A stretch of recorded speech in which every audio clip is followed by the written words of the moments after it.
We are joined now by the show's executive producer, Maverick Carter. Welcome. Thank you. It's good. You brought this beautiful basketball. I think this is exciting. We're going to add this to the collection. It does not. You want it to glow here. Let's see. Maybe. It's still pretty cool, though. I need $500. Is that going to give you $500,000? It's a basketball show, so I figured I'd bring a basketball. There you go. Nice. Smart like that. This is, of course, part of the entertainment empire that you have with LeBron James. And we're going to get to the rest of your whole media moguling in a little bit, but tell me about the game show, because the promos do talk about money that could change your life. And that struck a chord with me because it seems very in tune with the athlete experience, right? Yeah, I mean, I think, as Jack said, ball changed his life, ball changed LeBron's life, and the show happens to have balls. You get the questions right. The ball's green, as you can see it coming down the wall. You get the question wrong, the ball is red. But most importantly, the show is there to change regular people's lives, people from regular communities, the same communities that I come from, LeBron comes from, Jack comes from, people from regular communities who have real stories the same way we do. The show is meant to change their lives in a good way, and we've done that. I mean, our first episode, which was on 12/19, the family won $1.3 million. That LeBron and I happened to deliver ourselves to a large bag. A large bag. I need a large bag. I need a large bag. We have a clip of that. I mean, it's pretty amazing to see this happen. When you guys were sitting around, what was the conversation that said we want to, because this is obviously personal for y'all. Like, we want to change these people's lives in this way. It's not like a typical game show. No, the show was the show's creator, Andrew Glassman, brought us the show. We developed it with him, but the idea from the very beginning was when we cast the show to go out and find people to be on the show, to find real people with real stories from real communities who have something that they actually want to do with the money. Each couple, there's some sisters that come on the show, they actually have things that they want to do with the money, and that was very important to us because that's how we live and work, and that's what we work for every day also. That's so awesome. I love that. You guys also, of course, have the digital channel, Uninterrupted, and that gives us athletes' perspectives on things. I mean, what's the biggest challenge when running that site? The biggest challenge is finding the right stories to tell with the athletes and finding athletes who want to tell their story their way. And we've been lucky, as you know, we've done a great piece called Rebuilt with Chris Bosh, where he actually directed a series on his struggle to come back and get back into the NBA that you guys have obviously discussed many times on the show. And his battle with the Heat to get back on the floor. He directed that, and that was in real time. We're doing a series right now called Flashback with Dwayne Wade about going back to Chicago, and obviously you guys talked about the Bulls and what they're going through on the court, but Flashback is all about his life in Chicago off the court. We're working Illinois. Exactly. The next episode will be about him going to watch his son now at Mount Carmel High School play, which is going to be amazing. I was just looking at it this morning. That's very cool. I mean, we've talked about this for months in the past, about the idea that this is a great compliment, right, to the media that we do, the regular. Yeah, absolutely. When you talk about, these are stories that we would not know otherwise, right? Sometimes it's because an athlete isn't comfortable opening up in a scrum talking about these things. Sometimes it's because they don't have enough time, right? In sound bites, this gives us a nice kind of little chunk of time for guys to talk about. By the way, I got to say this. One of my favorite shows is Survivor's Remorse, man. Thank you. I love appreciate that show, man. I love that show. I won't lie. When I first heard you guys were doing a show about that, I was like, it's going to be corny. They're going to whitewash a lot of stuff. I'll be real. I'm being real with you. I thought I wasn't going to cuss. I thought it was. It's cable TV. You guys did a great job of capturing so much of the basketball experience that a lot of fans don't know about. The stuff with trying to pick the sneaker deal, the stuff where you're talking about, some of the PR flood that he had when he said something out loud and trying to clean it up. All that stuff was so accurate. I really love that show, man. And you know it. I'm not here just blowing smoke. Right. Well, clearly from the way you started that sentence. Thank you. I really appreciate that. And the purpose of that show, and I'm glad you said the word corny, because that's a word, as Jack, that gets under my skin. Like if someone says something I did was corny, then we did the wrong thing. And the idea behind that show was to tell authentic stories that come from that world. Some of the stories come from my life. Some of the stories come from LeBron's life, stories Jack can relate to, other athletes can relate to, and we wanted to tell real stories that real people can relate to. And it's really a family show. Yeah. Basketball happens to be the backdrop, but as Jack knows, when you play basketball, family is really what it's about. Basketball just happens to be the engine and the fuel that allows the family to live and do all the things that they do. And that's everything we do at Spring Hill. We want it authentic. We want people like yourself to watch it and go, Jack to watch him, Rachel go, that's real. That's something I can really relate to. First of all, that's quite an endorsement. Thank you. It's a huge endorsement, especially coming from a gentleman who is part of our inspiration of everything that we do. Yeah. What did you learn in the aftermath? Because Phil made the comments, we've talked about them to death, but what did you learn in the aftermath of all that? Well, it's funny. I was listening to you guys in the earlier segment. I was wondering, is the Phil thing going to come up? Because Stack had already covered. Thought we'd already covered Phil on this show and Phil's job. But I think when you listen to what Jay-Z said, the key thing he said is two things that I take from it mostly.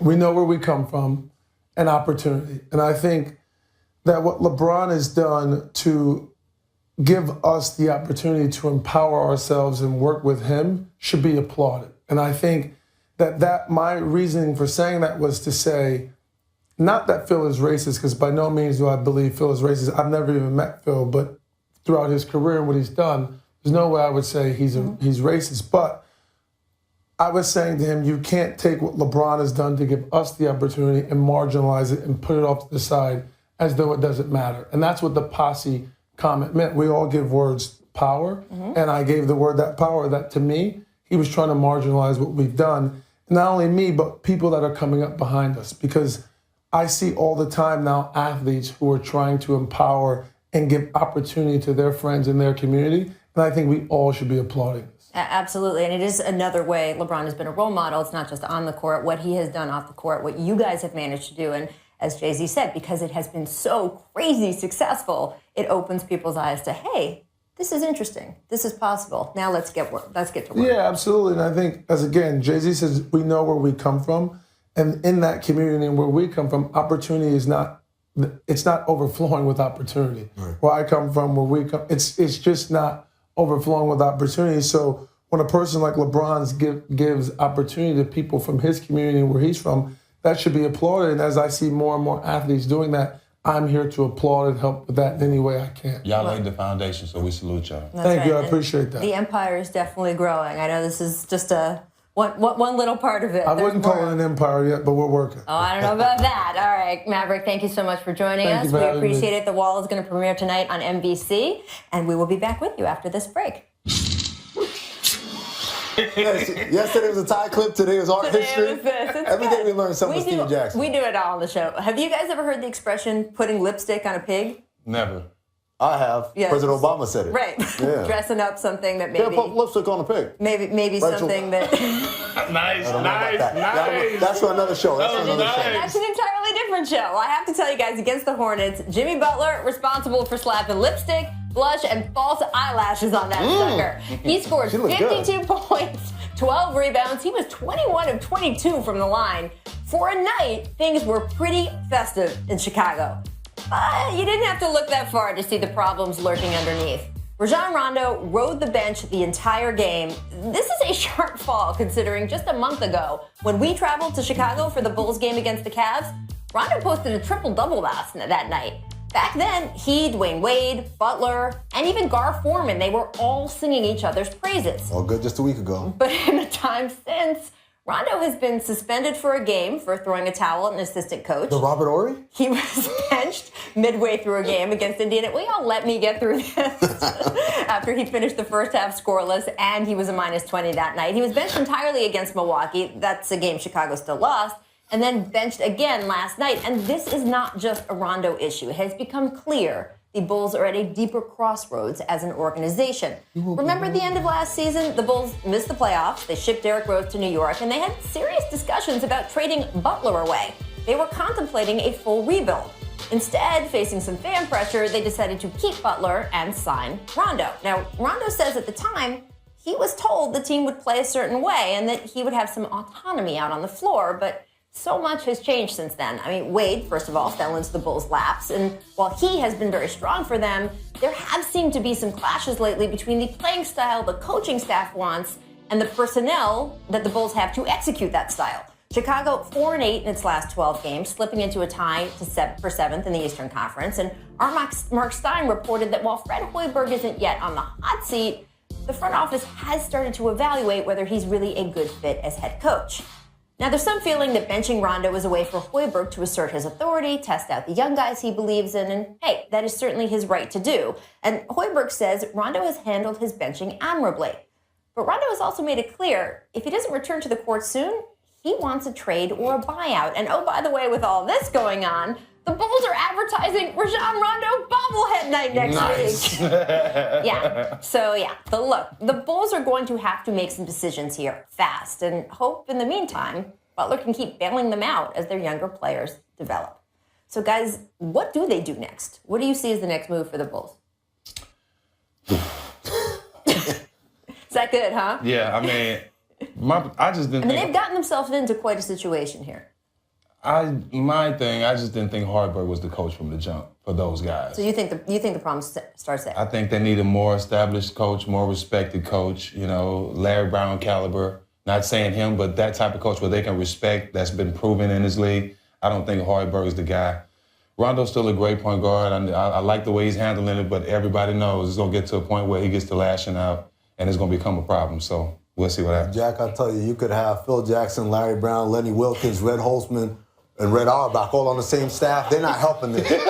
This is not a good team. It's not a well put together roster. Rachel, we talked about this earlier, whereas there are some things that happen, and a deal get made, and then later on down the line, it's like, oh, that wasn't so good. And hey, sometimes things don't work out. You can't know everything ahead of time. You can't know everything ahead of time, but there's some deals that happen on the day of, and you're like, that wasn't good. Right. Signing Rondo, signing Wade, and to this team, that's not good. I'm not saying they're not good players, but you just put together a bunch of non-shooters in today's NBA and said, all right, now go win some games. Right. That's not going to happen. Well, Wade is actually shooting better than he has previously. We won't have that discussion, too, because his three-point percentage, when you were doing your victory lap, was here, and now it's been going like... Okay, but it's still better than it was last season. I mean, he is doing what Dwayne Wade is doing for them. He's been better for what them. They need him to do. Exactly. He is shooting better than he has, and obviously taking the tutelage of, of Hoiberg and the shooting coach, as he says. And frankly, Dwayne Wade is an important piece to Jimmy Butler's development. Sure. Being leader, being a buffer between the coaching staff and the locker room. That's all true.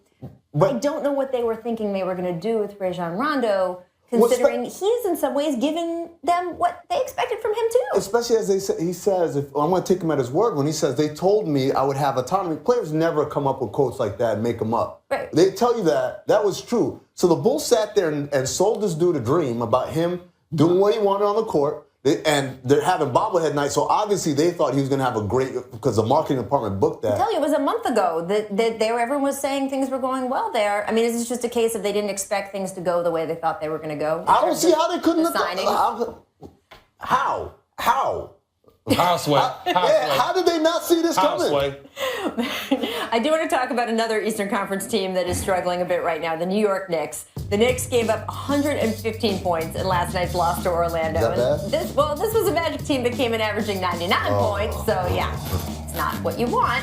Head coach Jeff Hornacek feeling, a bit lost afterward. He said his players were trying, but that maybe, quote, they're just not capable of playing defense. Then he said, we have to find somebody who can play some defense. I don't know if he's going down to the bodega. Great. I mean, look, the Knicks have lost. Get Miro in there. Can Miro play defense? The Knicks have lost 5 straight. Melo's shooting 36% during that streak. I mean, who here is to blame for the Knicks' struggles? What do you think, Steve? They told me to stay away. It's Phil's fault. There you go. I'm sorry. Say it. Let them know. Fault. Get off the Phil's chest. fault. Listen, Hornacek is coaching what he has. I don't know how Phil thought adding Brandon Jennings, Courtney Lee was going to make them a winning team. I don't understand what he thought or how that was going to help them in the East, especially when you're looking at the Cavs and everybody trying to build their teams to compete with the Cavs. He was not thinking that. I think he was trying to build a college team and bring the Knicks to the college level because he did not make that team better, and they're not going to win with that team. I blame Phil. To be fair, he put defensive mastermind Kurt Rambis in charge of the defense. I'm shocked. I'm the one I'm shocked. I'm sensing things some haven't changed sarcasm here, I mean. Yeah, I'm with Zach. It's Phil Jackson's fault. I can't blame Jeff Hornacek for not being able to make chicken salad out of whatever they put together. I can't even blame. I know a lot of people want to blame Carmelo, but this isn't a Carmelo thing. Even though I love this play right here. Even though he's 35 for 100. No, why'd you bring that up, man? That's true. We have some video, right, of Melo recently. This is awesome. I love this. This is when you just give up on the play before you even know what's going to happen. But Jeff's like, yeah, I'm going back to the bench. yeah. Even so, Look at that. it's not that these guys' I'm fault the done. defense isn't good. The defense isn't good because they don't have defensive personnel. Because their main defensive signing of the offseason was a dude with one leg, Joakim Noah. And that's, again, what we talked about, Rachel. There are deals that down the line are like, oh, yeah, that didn't work out. And there are deals that on the day it happened, we're like, that's not going to work out. Phil said he knew Joakim Noah was healthy because he made him do a pull-up. You kidding me, man? You can't challenge their effort, though. Effort has to be there every night. And Sure. right, that is something the coaching staff can maybe take a deeper hand But in. they can try as hard as they want. You're They're not talking going to about the bottom half of the Eastern Conference here. That's 4 through 8 spots. They're going to be up for grabs for the next few months. So if anybody can get their act together, whether it's the Bulls or the Knicks, they could make a push and turn things around. Or Indiana or Washington. We will just have to see if they do. Let's go west for a minute and talk Warriors. This Draymond Green impressive rebound and putback with 28 seconds left. That helped Golden State pull away from a stubborn Nuggets team last night. Also gave Green his second triple-double of the season. 15 points, 10 boards, 13 assists. Not bad. Not a hard thing to do, apparently, though, according to Draymond himself. No, I don't care at all. It's not really a focus of mine. Trust me, if I cared, I'd have a lot more than what I have. 1 this year, 2. I'd have a lot more than that if I cared. You care. Getting a triple-double ain't that easy. So say that to somebody else. Listen, getting a triple-double is hard in the NBA. You can't just say, I'm going to go get them every night. You're not Russ. You're a great player, Draymond. You can get triple-doubles. But just to say that you can go get one every night when you feel like it, I'm not buying it. Considering that last year he had a couple of games that we know about. He didn't have KD either. Well, I'm just saying, there were a couple of games last year where one game where the game was in hand against Phoenix, Right. where he got mad because he got pulled out the game because he won that triple-double. Another game they almost lost to the worst team in the league in Philly because he was trying to play he's playing like 2K. But should we give him credit for the fact that he has made a big deal about this season? His only personal goal was going to be also a team goal. If he can win Defensive Player of the Year and have that be his personal goal instead of the triple-doubles, then that will also help the team. How about winning a championship as a personal goal? That's it. All right? That's what happened to that? That matters. I That assume matters. that is included in the bundle.